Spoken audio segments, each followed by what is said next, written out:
जस ये झंझट मूर्ख आदमी मोल लेगा जब ज्ञान हो जाएगा। अनजान पढ़ने की गलतियां माफ होती हैं, परमात्मा क्षमा करेंगे। प्रसंग परमात्मा का चल रहा है। आज सुबह के सत्संग में भी आप जी को यही ज्ञान सुनाया गया था कि परमात्मा सबसे पहले हमने भगवान को पहचानना पड़ेगा, और भगवान के पहचानने के लिए हमने कुछ आधार बनाना पड़ेगा। आधार दो दास ने बताए हैं कि एक तो थ्योरी, एक प्रैक्टिकल। अपना प्रैक्टिकल ना हो तो किसी और ने कर रखा हो और हमने वैसे ही करना है, तो जो उसका रिजल्ट थ्योरी से मिल रहा है तो आपका भी मिलेगा। आप ऐसे करो। हमारा जो सिलेबस है, जो हमारा थ्योरी है, वो हमारे सदग्रंथ हैं सभी पवित्र धर्मों की। पवित्र चारों वेद, पवित्र श्रीमद् भगवत गीता, पवित्र 18 पुराण, पवित्र श्री गुरु ग्रंथ साहिब, पवित्र कुरान शरीफ, पवित्र बाइबल।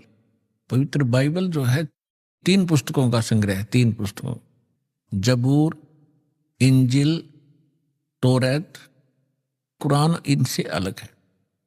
तो ये पवित्र जो सदग्रंथ हैं, ये हमारा आधार है भगवान को पहचानने और जानने का। तो इसी के आधार से और इससे हटकर जो विशेष ज्ञान है, जो स्वयं परमात्मा के द्वारा दिया गया है, प्रभु दत्त है, वो है सच्चिदानंद घनब्रह्म की वाणी, यानी कबीर वाणी। कबीर शब्दावली, कबीर सागर, कबीर बीजक, कबीर दोहावली, और उसके साथ साथ उन महापुरुषों के एफिडेविट रूप अमर वाणी, जिनको परमात्मा मिले, जिन्होंने अपना प्रैक्टिकल उसमें लिखा, अनुभव लिखा है। आदरणीय धर्मदास साहिब जी, आदरणीय मुलुकदास साहिब जी, आदरणीय नानक साहिब जी, आदरणीय दादू साहिब जी, आदरणीय गरीबदास साहिब जी, गांव छुरानी, जिला जज्जर, हरियाणा वाले, आदरणीय गीसा दास साहिब जी, गांव खेखड़ा, जिला बागपत, उत्तर प्रदेश वाले। इन महापुरुषों के अमर ग्रंथ हमारे पास विद्यमान हैं। इनकी अमर वाणी जो एफिडेविट रूप में है कि हमने भगवान देखा, भगवान ऐसा है, उसका ये नाम है, और वो यहां भी आता है और सतलोक में भी वही कंट्रोल करता है। तो उसके बाद हम आगे बढ़ेंगे, तभी हम भक्ति में सफल हो पाएंगे। तो पुण्यात्माओं, आज से 600 वर्ष पहले परमेश्वर आए थे, और परमात्मा चारों युग में आते। चारों युग में संत पुकारे, कूक कहा हम हेल रे, हीरे माणिक मोती बरसे, ये जग चुगता डेल रे। चारों युग में परमात्मा कहते हम, मैं आया।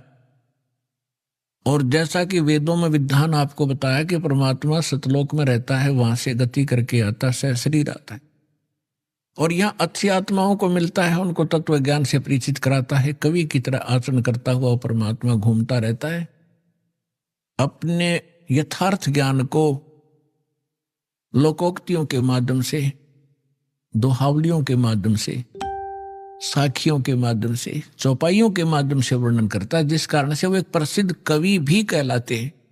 ये हमारे सदग्रंथ वेद बताते। तो उसी लीला अनुसार परमात्मा अपने जैसी लीला, उसके गुण हैं, वो गुण विद्यमान ही हैं, वो करते ही करते हैं।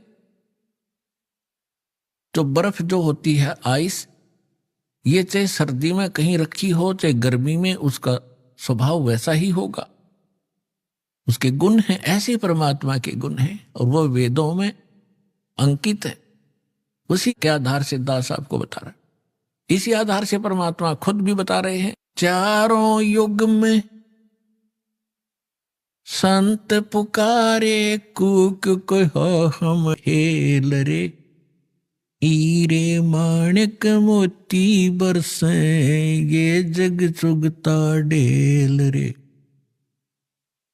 सतयुग में सत सुकृत कह टेरा, त्रेता नाम मुनींदर मेरा, द्वापर में करुणा में कहाया, कलयुग नाम कबीर दराया।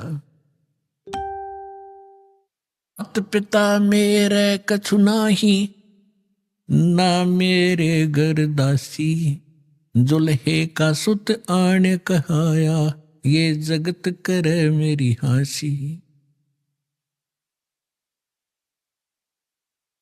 परम पिता परमात्मा ने बताया है कि मैं चारों युगों में आता हूं, अपना यथार्थ ज्ञान करवाता हूं।